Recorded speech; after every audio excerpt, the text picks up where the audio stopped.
সাইদকে হত্যার কথা বলে সেখানে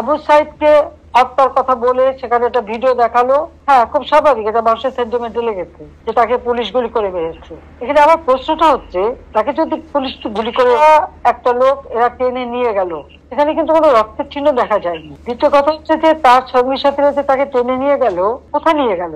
যার গুলি লাগবে তাকে তো সাথে সাথে হাসপাতালে নেওয়ার কথা। হাসপাতালে নেবে, অপারেশন করে, বুলেট বের করে তাকে বাঁচাবার চেষ্টা করবে।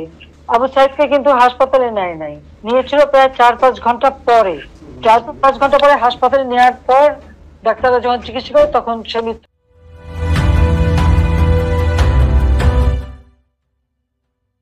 তার মাথায় আর একটা ভিডিওতে দেখা গেছে তার মাথা, ওরা যখন পুলিশকে ঢিল মারছে, সেও পুলিশকে মারতে মারতে এগিয়ে যাচ্ছে, তার মাথায় একটা ঢিল এসে পড়ে, সে মাথায় হাত দেয়। তাহলে প্রশ্ন যে এই একটা সেন্টিমেন্ট তুলে তারা যে এতগুলি জীবন নিয়ে খেললো, এর জবাব কে দেবে?